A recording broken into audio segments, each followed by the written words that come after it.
Allen Lund Company, 47 years young and a proud sponsor, wishes OOIDA all the best as you celebrate 50 years.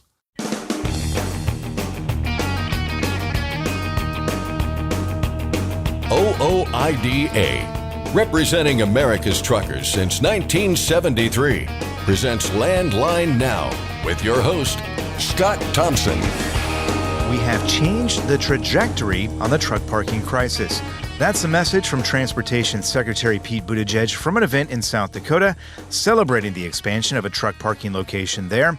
We have full coverage from just outside Sioux Falls from the ride-up with OOIDA President Todd Spencer in the spirit of the American trucker to the event itself and more, including a one-on-one with Secretary Buttigieg on today's show. Then we'll step inside the halls of Congress where a hearing on autonomous trucks took place today. As we've pointed out before, there was nobody at the witness table representing the interests of professional truck drivers, but several lawmakers stood up and expressed concerns. We'll have you covered there as well. And then we'll wrap things up with our weekly look at the spot market. As retailers shift from back-to-school season to the holiday season, DAT expects the spot market to pick up a bit. Robert Rouse tells us what owner-operators can expect in the weeks and months ahead. So, lots to get to on this Wednesday evening. But first, the news with Ashley Blackford. Thanks, Scott. A hearing took place today on automated commercial motor vehicles and the future impacts on society, supply chain, and economic leadership. The Owner-Operator Independent Drivers Association slammed the timing of the hearing, which happened in the middle of National Truck Driver Appreciation Week. In a letter to the Subcommittee on Highways and Transit, the association also noted that not a single representative of drivers participated in the hearing. Congressman Mike Bost, who grew up in a family trucking company and drove over the road for several years, spoke during today's hearing, saying he has serious concerns when it comes to automated trucking. I have concerns about that. I also have concerns about how much safety it is that we can actually put in autonomous trucks. I know that the technology is there. I also know that we have enemies around this world that knows how to tap into technology and can cause major concern if we have a lot of them running up and down our roads and would possibly do some kind of technology that would cause a loss or a breakdown when we become dependent on too many of the autonomous trucks. And let me say that we've got to make sure that the drivers that are making sure the shelves are full have the opportunity to continue to get good paying jobs doing the work that many of them love. And I just don't want to see us head down a path where we would destroy that. But on this week and month where we are thanking our truck drivers, we want to make sure that we're truly thanking them, not putting them out. We will hear more about today's hearing later in our show. More than $80 million in grants has been announced to improve highway safety, including better access to truck parking. Today, the Federal Motor Carrier Safety Administration announced that this funding will help reduce the frequency and severity of commercial motor vehicle crashes. FMCSA says it will also support truck drivers by expanding access to truck parking, investing in critical technology, improving safety in work zones, rural areas, and high crash corridors, and more. At an event yesterday in South Dakota, Transportation Secretary Pete Buttigieg spoke about the funding. We're announcing over $80 million in grants to improve highway safety, including around the country through FMCSA.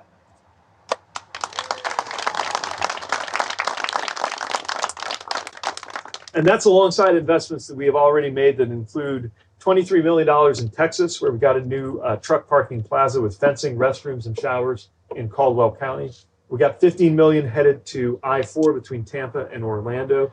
We get 120 new truck parking spaces there. $10 million for a truck parking facility in Caldwell Parish in Louisiana, which includes charging stations that can power the heating and cooling system, so less idling, which also saves truck drivers money, and much more where that came from. And the most important part of all of this, again, just like the most important part of our supply chains, is the people we count on. One of the best parts of my job. The high-priority grants include a 65% increase in funding for truck parking projects over last year and enhance critical efforts to support truck drivers and improve safety. Higher oil prices are expected through the remainder of the year. The U.S. Energy Information Administration says it expects global inventories to decline by almost 500,000 barrels per day in the second half of 2023, which will cause oil prices to rise over the remainder of the year. In its September short-term energy outlook, EIA forecasts the Brent crude oil price will average $93 per barrel in the fourth quarter of this year, which is up from its August forecast of less than $88 per barrel. EIA's administrator says high oil prices combined with uncertain economic conditions could lessen global demand for petroleum products through 2024. People in Georgia are getting some relief at the pumps. Governor Brian Kemp declared a state of emergency starting today and has suspended the state's excise tax on motor and locomotive fuel. According to a press release, Kemp declared the state of emergency due to the 40-year high inflation and negative economic conditions felt by hardworking Georgians as a result of policies coming out of Washington, D.C. According to an analysis from Moody's Analytics from August, Americans are spending $709 more per month than 2 years ago and $202 more per month than last year. The release says suspension of the excise tax will save people in Georgia 31.2 cents per gallon of gasoline and 35 cents per gallon of diesel fuel. When the gas tax was suspended from March through December of last year, Georgians saved roughly $1.7 billion at the pump. Additionally, in regard to IFTA obligations, licensed IFTA motor carriers may purchase qualifying motor fuel tax-free and travel non-taxable miles in the state during the suspension period. However, if you purchase tax-free fuel and travel out of state, those out-of-state miles will still be taxed. The executive order went into effect at midnight and will remain until October 12th. A bill that would require a human driver to be behind the wheel of an autonomous truck on state highways in California is headed to Governor Gavin Newsom's desk. This week, the California Senate passed Assembly Bill 316, which would require driverless trucks weighing between 10,000 and 80,000 pounds to have a human safety driver on board. This would remain in effect for the next 5 years. $100 million was announced today to repair and replace existing but non-operational electric vehicle charging infrastructure. The Biden-Harris administration opened applications for the Electric Vehicle Charger Reliability and Accessibility Accelerator. According to a press release, the Federal Highway Administration anticipates that the available $100 million in funding will likely cover the repair or replacement costs of all eligible projects, which will be awarded through a streamlined application process. This includes both publicly and privately owned chargers, so long as they are available to the public without restriction. In an effort to avoid blowover crashes, transportation officials in Wyoming are making some changes. According to WyoFile, more signage will be placed along interstates to warn drivers when roads are closed to light or high-profile vehicles. For those who ignore the closures, lawmakers are considering new penalties. Recently, the Joint Transportation, Highways, and Military Affairs Committee voted to sponsor a draft bill to create a misdemeanor for ignoring the closures. Doing so could be punishable by a $2,500 fine and up to 30 days in jail. The bill will be up for consideration when lawmakers meet in 2024 for the budget session. And finally, a piglet that didn't quite make it to market was saved thanks to a couple of Ohio State Highway Patrol officers. Last week, the little piglet fell from a truck on Route 35. Troopers were able to catch her and take her to the Ross County Humane Society, where she was treated for road rash. According to the Humane Society, the pig, named Pearl, will soon have a new home with some pot-bellied friends. That's Landline Now News for today. I'm Ashley Blackford. Thanks, Ashley. When we come back, we'll take a trip to Sioux Falls, South Dakota, and catch up with Transportation Secretary Buttigieg for a conversation about truck parking. Landline Now is back in just a moment. Thanks for listening. Be sure to like and subscribe. If you want more content, go to landline.media to get updated news, information, and archived editions of our show. Once again, that's landline.media. Firestone tires are for more of everything. More miles for every tire dollar, and more confidence in your fleet. At Firestone, we help fleets save with dependable value. Find your local Firestone dealer today at firestonetire.com/dealer. Ready to make more money? Use a better load board. For a limited time, get 50% off Truckstop Load Board Pro. Just go to truckstop.com/go and enter promo code READY2023 when you purchase Load Board Pro. Welcome back to Landline Now. Multiple signs spanning many miles along northbound Interstate 29 from OOIDA headquarters in Grain Valley, Missouri, were a consistent reminder to Association President Todd Spencer of the reason he was heading up to Sioux Falls, South Dakota. Not that he needs a reminder, because Spencer has known about and has been trying to do something about the truck parking crisis for decades now.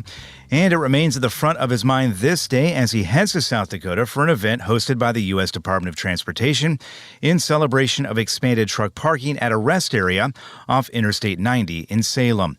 Behind the wheel of the OOIDA tour truck, the Spirit of the American Trucker, Spencer points out which parking areas are full, which ones are not, and which ones are former scale houses converted into parking, much like Missouri did at the urging of OOIDA years ago.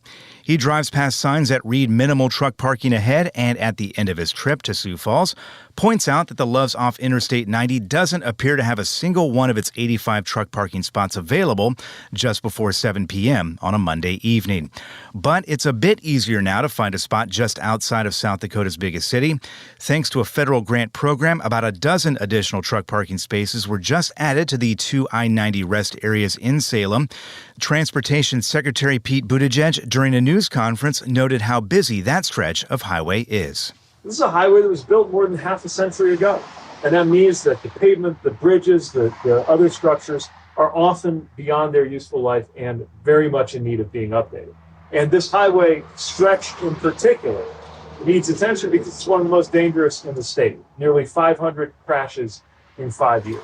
The secretary was the last to speak at the news conference following Spencer, other industry leaders, and Robin Hutchison, administrator of the Federal Motor Carrier Safety Administration. We always want to start and kick off by saying thank you so much for what you did in the hard times and what you do day in and day out for the American people. And today we celebrate you by delivering for you. We've heard from you, since we started in these jobs, and we heard from you again today. And we heard from you, as both the secretary and I have taken an opportunity to ride along with drivers, that parking is a top concern. The news conference capped off a full morning at the Salem rest area. Buttigieg and Hutchison started things off with two meet and greets, first with half a dozen industry leaders, including Spencer, all reinforcing how bad the truck parking crisis is, and then with several working truckers hammering that point home once more.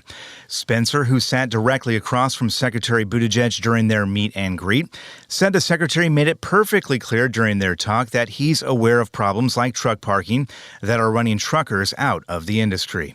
Well, certainly what it was clear from the conversations that with Secretary of Transportation and the rest of us sitting there is that he is fully aware of many of the big issues for truckers. I mean, detention, pay, some of the rip-off agreements that folks get stuck into, certainly aware of the problem with detention, and is determined to certainly elevate those issues to the point of discussion where we create an opportunity to actually act on them, to do something, to remedy some of these situations.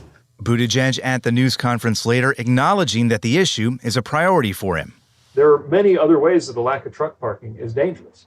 Other drivers are more likely to crash into a truck parked on the side of the road. Most highway shoulders aren't designed for heavy vehicles to be parked there for hours at a time, meaning that they take damage, and it makes the whole roadway less safe for anybody who uses it. And of course, knowing the importance of rest in the first place, if truckers can't find a safe and restful place to rest, then driver fatigue comes into play, and it is fatigue that causes the majority of fatal truck crashes every year. And yet 98% of drivers report that they haven't been able to find safe truck parking, which costs them time and money. It makes our roads less safe, and it's weakening our supply chains. So that's why we have put such a focus on this urgent problem. And that's why we've taken the actions that we have taken. The expansion in Salem, South Dakota is the latest in a string of similar projects throughout the country. The USDOT has grant money being used in Louisiana, Texas, Florida, and other states specifically for truck parking projects. The secretary also announcing during the news conference that more money is on the way, $80 million, in fact, for infrastructure projects, including truck parking. There's no doubt that all are needed because the truck parking crisis spans far and wide throughout the U.S., and it touches other issues as well. OIDA Life member Carmen Anderson, a Sioux Falls native who introduced the secretary during Tuesday's news conference, also had a chance to bend his ear during the meet and greet, an opportunity she used to bring up the problem of bathroom access. Afterward, with me, she explained why. That is a pet peeve of mine on that, the porta potties, how they're just, since COVID, they've just kind of shoved us out and said, no, we don't have access to the regular bathrooms. And like I said, I was in Florida last week in Jacksonville, and it was 93 degrees, and they expect us to go out there or up here at 10 below. It just is not feasible. Other drivers who call South Dakota home say the extra dozen parking spots at this rest area help. They don't dispute that, but drivers like OIDA Life member Jerry Seaman see the problem in a different light. He brought up his concerns as well directly to Buttigieg and Hutchison. That it's all right to have these deals where they're opening them, but on the other side, we're seeing them close them. And it's issues that I think that could be straightened out easily, so we don't spend all this money there, because the concrete and stuff is there for those parking places. We just got to figure out places and ways to get rid of the human waste so we don't close them, because the concrete's there. The good place to park is there. If we get lights and we get toilets there, to me, they're safe enough. They pass the criteria for me and for a lot of the other truck drivers I know, whether they're women or men. Owner-operator Flo Hare, a citizen of the Yankton Sioux tribe, mentioned a problem every long-haul trucker can relate to, having to park in areas she doesn't feel safe. Yes, a lot of the time I do. And not only safe for myself, my body as a woman, but safe as for my equipment. Sometimes I have to park on the side, I'd not prefer to, but on an on-ramp or off-ramp, and you have trucks going by 70, 80 miles per hour, and they're inches, literally inches, whizzing by your truck, and you're trying to get some rest in your truck. That's one safety aspect, the threat of parking on an off or on ramp and taking your chances. There's also the threat of violence. It's a point Buttigieg made during his speech to those who gathered for Tuesday's event, referencing Jason's Law in particular, making it clear that the truck parking issue is above all else a safety issue. But what's especially troubling is that the details surrounding that case are very familiar to thousands of American truckers. What happened to Jason Rivenberg was he was running ahead of schedule, and he wasn't permitted to arrive at the delivery site until an hour before the designated time, which meant he had to come up with a place to park overnight. And there were not any good options around it. So he chose an abandoned gas station, not because that was an appealing place, but because that was his only choice. And almost every driver in America is in a situation like that, including some of the drivers I was talking to today. Bob Willey, chairman of the board for the South Dakota Trucking Association and life member of OIDA, who also hauls livestock and ag commodities, was among the half-dozen industry leaders who met with Buttigieg and Hutchison on Tuesday. He told me that he's had close calls as well. It's a major deal. I pulled into Grand Island one night at 2:30 in the morning and couldn't find a place to park, and that is a big place and stuff there. So in one instance there, this has been quite a few years ago, but I was in San Antonio, Texas, and I pulled into the place like the Sept where I got to unload in the morning. And I get up in the morning there, and they start moving around a little before 8 there, and they said, well, what time this morning did you get here? I said, I got here at 10:30 last night. And deadpan look, they were serious. You're still alive? And that's the issues that our drivers got to face on a daily basis.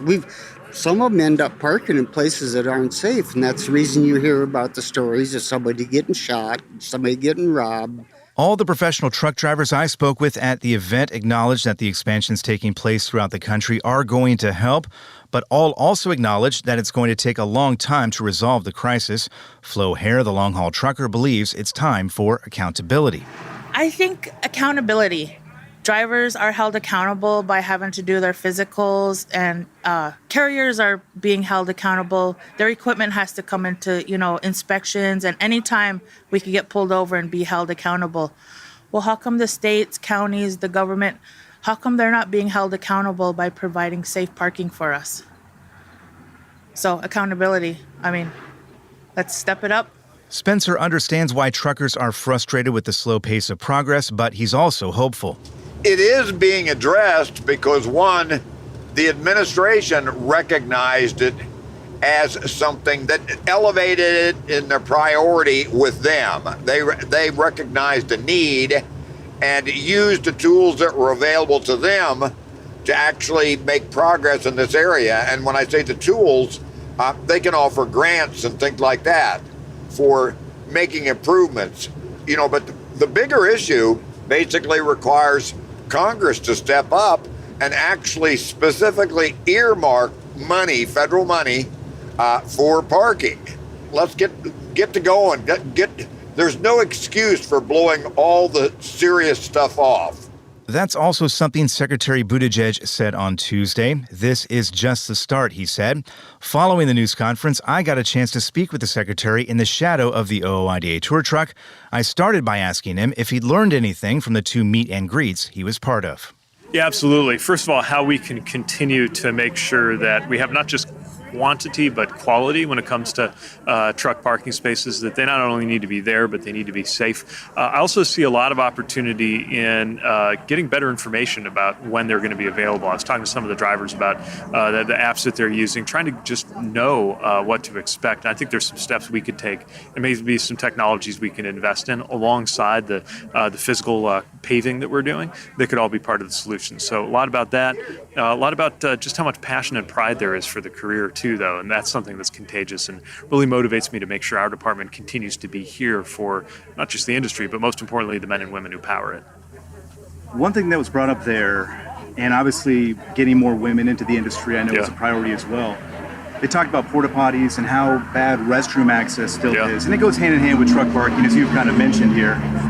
But can you talk a little bit about the priority that has become as well, getting more restroom access for drivers out on the road? That's a huge issue. It's just such a fundamental thing. I mean, who would agree to work at any other workplace, an office, for example, where you couldn't use the restroom? It's a basic part of being able to do a job. And, when you think about drivers who experience infrastructure as their workplace and, in a way, as their home, we need to make sure that we take care of the basics. And so that is something we're going to continue looking at and pushing on, whether it's issues that we have a direct hand in, like the availability of rest stops, or talking about why we see drivers turned away from facilities when they're making deliveries or shipments, where they would benefit from being able to access those restrooms. Momentum. So obviously this makes a huge difference to the people who frequent I-90 here back and forth. Obviously this is a huge issue right now. I mean, it's a big scale problem, as you are well aware. What do you think it's going to take to get the momentum to get us down the path that really gets us moving on this and we actually make a huge or a bigger dent, I suppose, in the problem? I think the great news is we have changed the trajectory. It's gone from getting worse each passing year to getting better. Now we need to make it get better faster. And that means making sure that states understand that they can use formula dollars to improve truck parking and other related things that are going to make drivers better off. It means ensuring there's more funding where that came from. Very important to me right now that all this talk about shutting down the government, that folks just remember how many livelihoods are disrupted when you stop us in our tracks in important work that we're doing. And making sure that we find new directions that are going to make a difference, like technology, to help make better use of the resources that are already out there. Our thanks to Transportation Secretary Pete Buttigieg for his time. Landline Now is back in just a moment.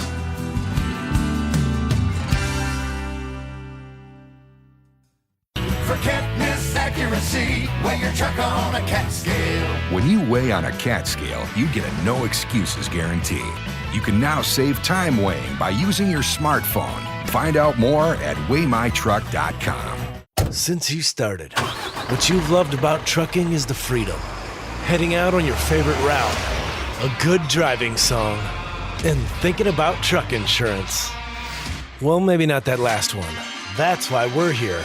At OOIDA, we have a full range of truck insurance products, expert advice, and great customer service, helping you get the right coverage for your operation. Go to OOIDA.com, because your job is to drive. Our job is to help with everything else.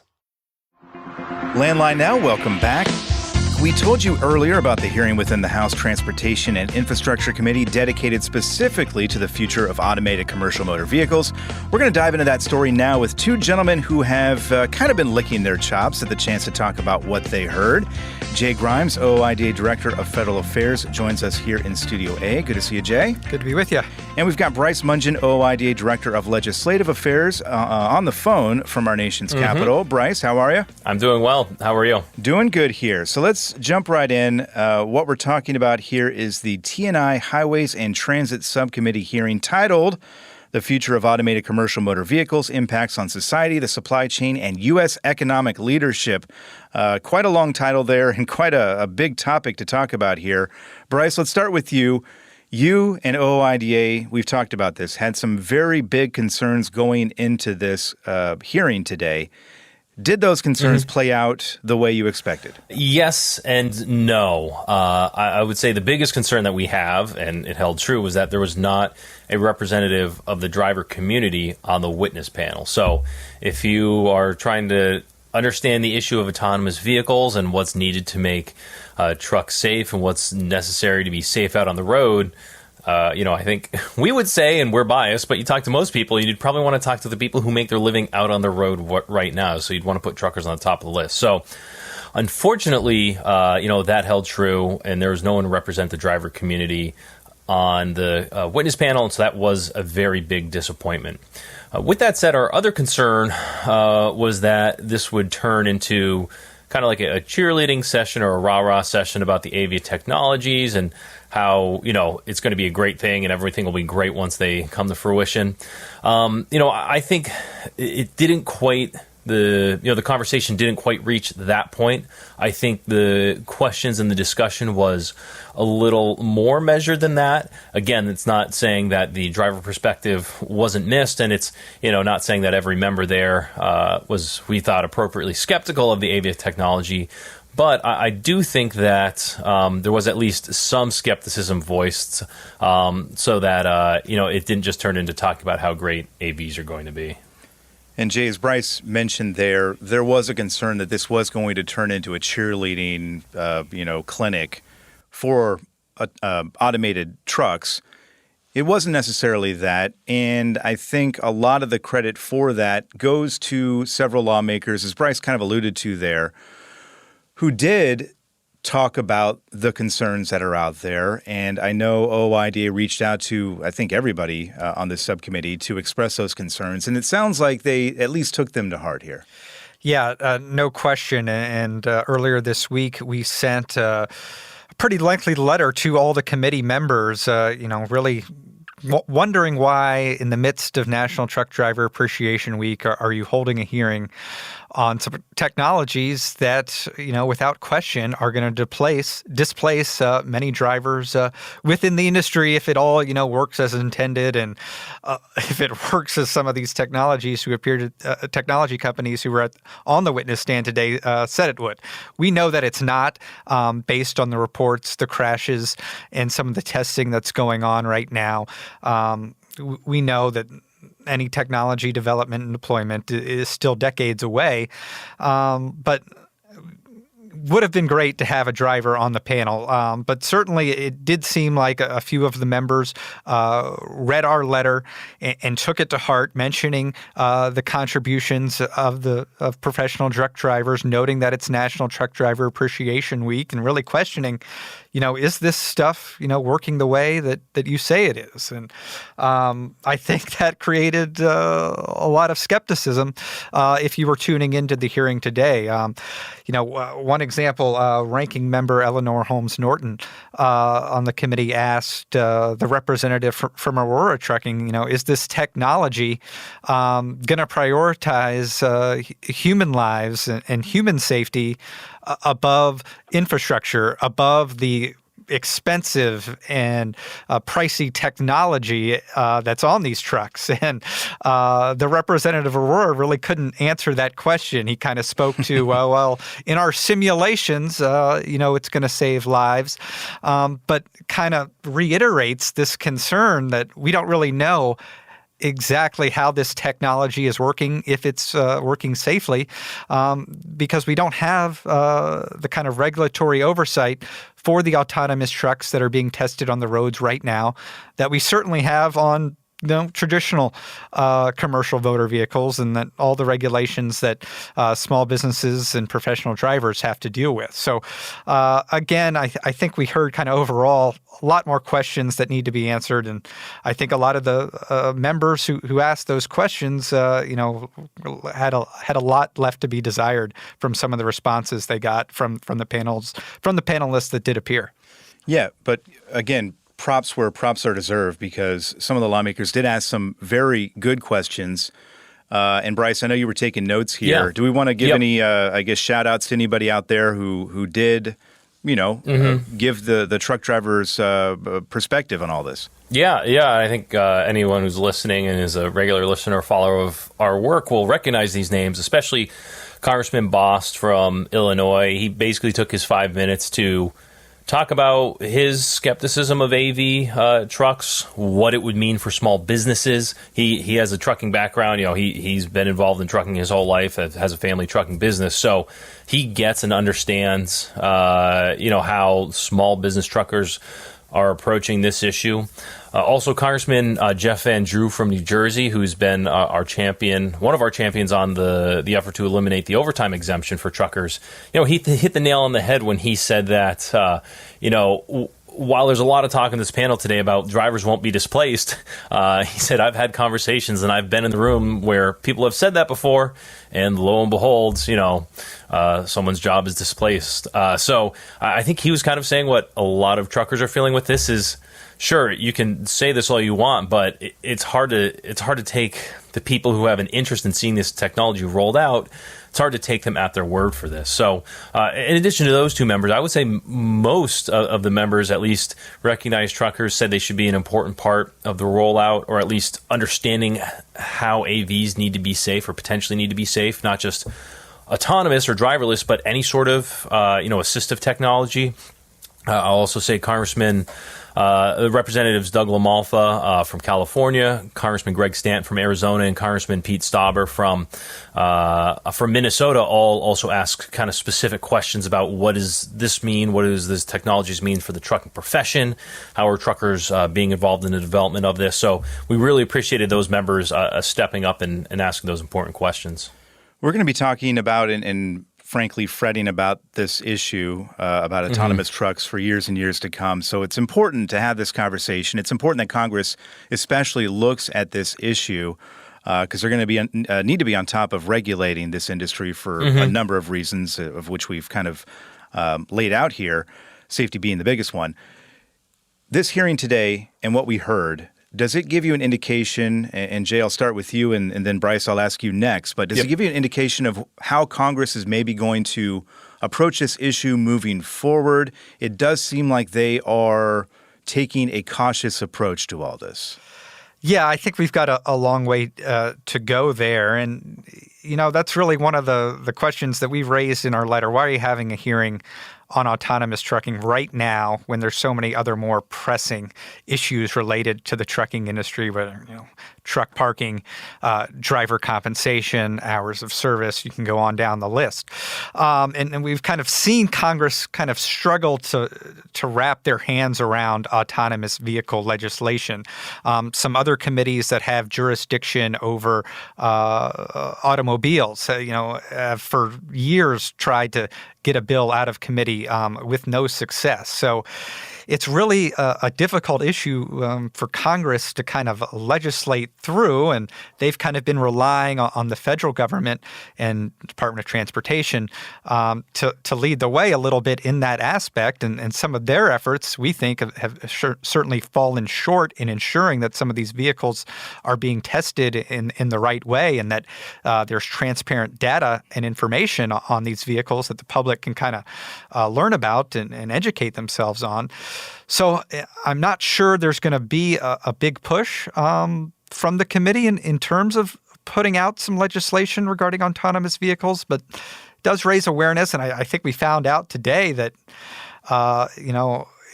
there's so many more questions than answers right now, and 2 months from now, a lot of this could change. Even with it's been about a decade now that we've seen autonomous vehicles and autonomous trucks kind of make their way into the industry. And, even within the last year or so, we've seen quite a few autonomous trucking specific companies kind of go out of business or prioritize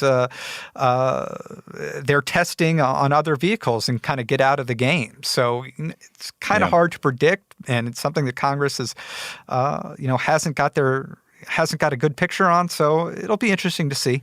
Bryce, insights on this issue as we kind of look to the future from what we saw today?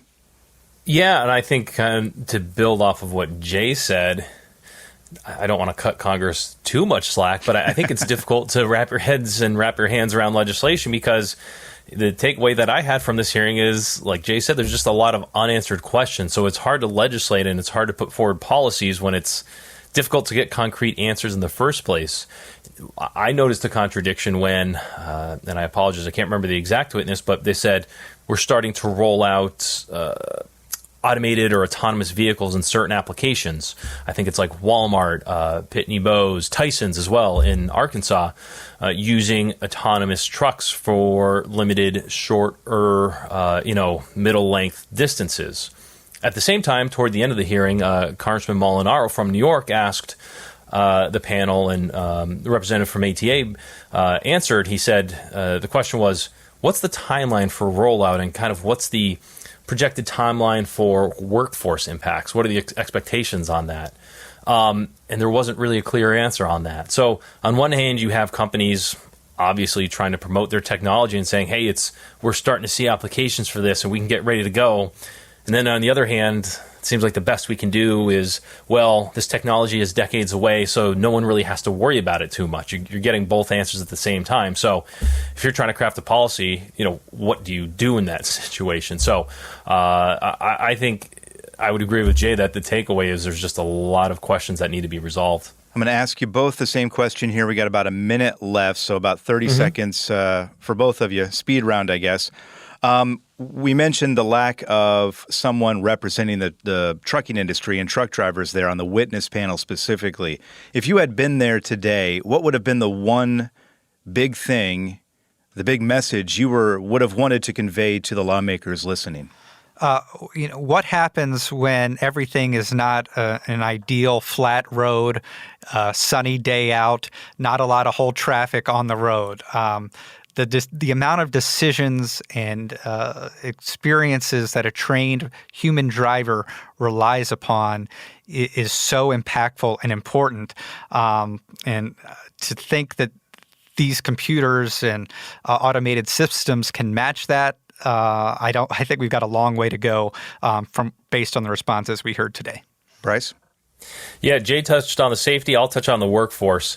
The reason that witnesses said there wouldn't be any workforce impacts is because we have this driver shortage. We need 1.2 million drivers over the next 10 years. And so this technology will just help make up that gap. So I just felt every time that came up, they need to be told there is no driver shortage. Yeah.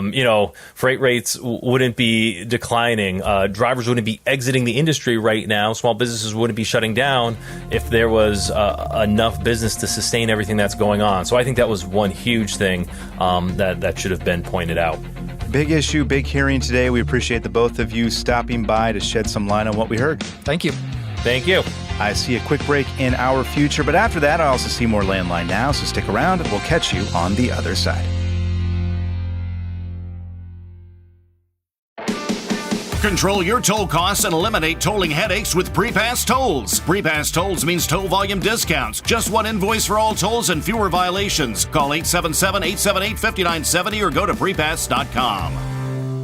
Attention all truckers, Dean Michael, the tax doctor here. I want to talk to you about those dreaded tax problems. I know you want to keep on trucking and not even think about them, but let's face it, they're not going away all on their own. You need professional help. I've been helping truckers put their tax problems in the rearview mirror for years. I can help you too. Call me now for a free consultation at 888-557-4020 or go to mytaxhelpmd.com. It's like I always say, keep your eyes on the road, I'll keep mine on the IRS. 888-557-4020. It's tested and proven. Burn 2.1% less fuel when you balance all wheel ends with Centromatic. Call 800-523-8473 to get the OOIDA discount. Landline Now, welcome back. There are a number of critical questions you need to answer in order to run a successful trucking business. Among the most important of those questions are, where's the freight going to be and how much is it going to pay? Today, Landline Now senior correspondent Ashley Blackford will bring us answers to both of those important questions with a look at this week's freight markets with the folks from DAT. Here's Ashley now with the report. Thanks, Mark, and hello once again to Robert Rouse with DAT. How are you doing today, Robert? I'm doing great, Ashley. Thanks for asking. Now, last week, the country celebrated Labor Day weekend. How did this holiday affect the freight market? Yeah, absolutely. Love to get into that. First, I just wanted to, National Truck Driver Appreciation Week, DAT celebrating all of our carrier customers and the length that they go to keep our economy moving. I just want to start with a thank you to them. But last week, was actually a pretty interesting week for the market. Last week, we saw just about over an 8% decrease in total load volume. So that brought total load volumes down to 1.25 million loads, which is pretty low for this time of year. The number of trucks on the DAT load board decreased by around 17%, though, down to 306,000 trucks, which was a pretty significant decrease. The 71 cent per gallon surcharge in diesel prices since July 4th has really devastated small carrier operating in the spot market, especially those lacking access to a fuel surcharge recapture program or significant discount programs.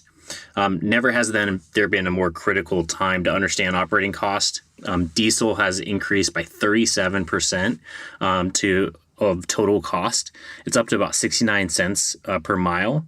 And more carriers have elected to leave the long-haul interstate sector in August. So according to data from the FMCSA, which captures entry and exit data of carrier authorities, in July, the industry recorded approximately 10,700 carrier exits. In August, there were just over 11,700 last month. So that's an increase of more than 1,000 carriers leaving the market in just 1 month.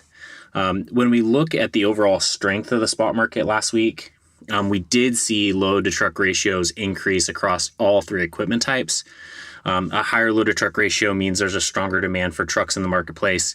Even though there's a lower amount of loads in the market, we're seeing trucks dropping off at a much higher rate. So meaning that there's still a lot of need for trucks out there. Some of that may have been some time of drivers taking off for Labor Day, but the carrier exits is definitely having a major impact over the last couple of weeks.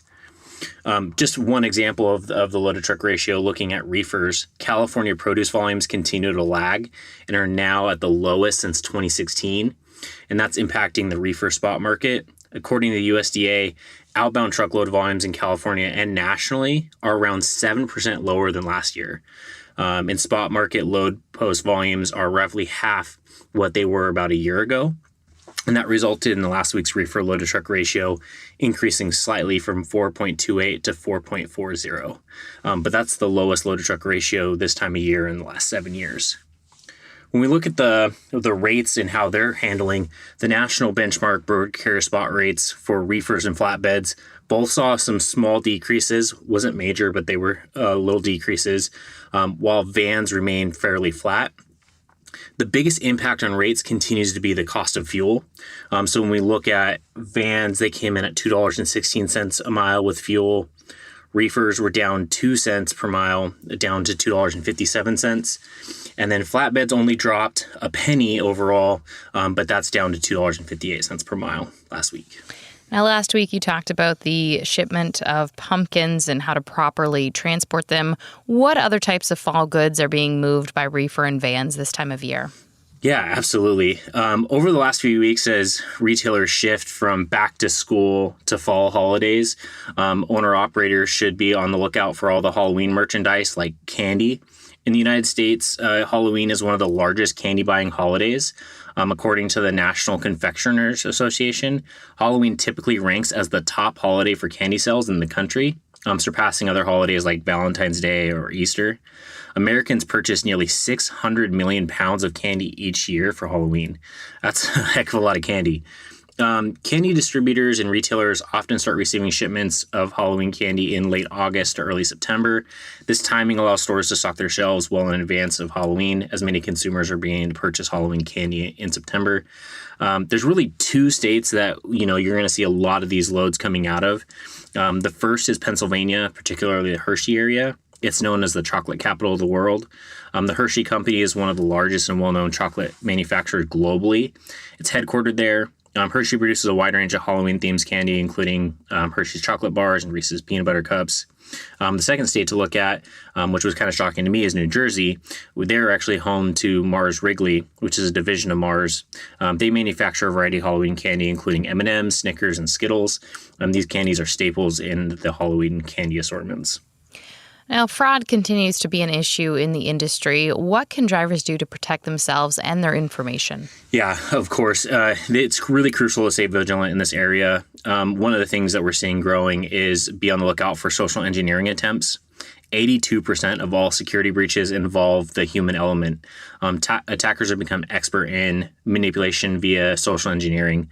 So some of the tips to follow to protect yourself is report and delete requests for personal information or passwords. If anybody requests this information via any communication method, don't provide it with them. This is a scam. DAT will never call, email, or text individuals requesting their passwords for any reason, and that's usually the case for most companies. Don't download files that you don't know. Scammers may send urgent communications requesting you to download an attachment. Take time, verify who the sender is, and that communication is legit before acting. Even if it's sent via email, you can check to verify the sender by looking at the email address. That's usually a dead giveaway. It's a phishing email. And report the email to your security team and delete the email. Also be on the lookout for, they're starting to use AI, other things like that to spoof other people's voices. So that way they can try to convince you that they are somebody that you know. Just be very, very cautious about all that. Be on the lookout for suspicious hyperlinks. Social engineers will send hyperlinks in order to present a request for information such as login credentials. And that's a method to distribute malware, which when presented as a suspicious hyperlink, hover over the link before clicking on it to reveal where it's actually going to go. It'll usually show you in the corner of your web page. But if anything suspicious, it probably is. If you encounter suspicious communication, report it to your security team. If you'd like to contact the DAT security team, please utilize your contacts at DAT or contact the DAT support team, and they'll get a message to us, and we'll respond promptly. The last thing is really focus in on password security. Use longer passwords. I know it's a struggle. I have a billion of them, and each one's different, so it definitely takes some brain power. But according to the National Institute of Standards and Technology, this is the most important factor regarding passwords is making them longer. DAT is in the process of implementing the 15-character password length to provide our customers with enhanced security for their accounts. Another step we're taking at DAT is to roll out multi-factor authentication to customers to further enhance the security for our platform and reduce any risk of unauthorized access and reduce fraud in the industry. Also avoid using basic dictionary words in your password. Hackers utilize algorithm-based password cracking tools that essentially allow them to brute force it by looking at all different types of regular words that people might use. So using uncommon words can really help those tools not be as successful.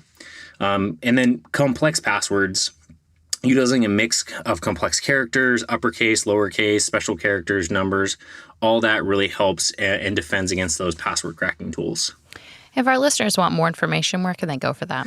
Yeah, you can get the latest rate information at dat.com/trendlines or look at the weekly market updates on the DAT blog. They're published every Wednesday.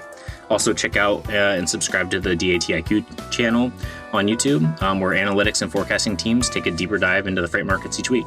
All right, awesome. Robert, thank you so much. Thanks, Ashley. Appreciate it. That was Robert Rouse of DAT. Mark, back to you. Thanks, Ashley. That's our program for today. Thank you very much for joining us. I'm Mark Rettig, and this is Landline Now. Thanks for listening. Be sure to like and subscribe. If you want more content, go to landline.media to get updated news, information, and archived editions of our show. Once again, that's landline.media. I'm a dad. A son. A husband. Wife. I'm a writer. Photographer. I farm. I'm a veteran. I love old cars, fishing. My kids. Chrome. And I am a professional truck driver. And together we are OOIDA. OOIDA was founded by truckers to stand up and speak on behalf of truckers. We've done that by combining the individual voices of our members into a single, powerful voice. Protecting your interests, defending your rights. Join us! Make your voice heard. Join OOIDA, the Owner-Operator Independent Drivers Association. Call 1-800-444-5791 or visit OOIDA.com.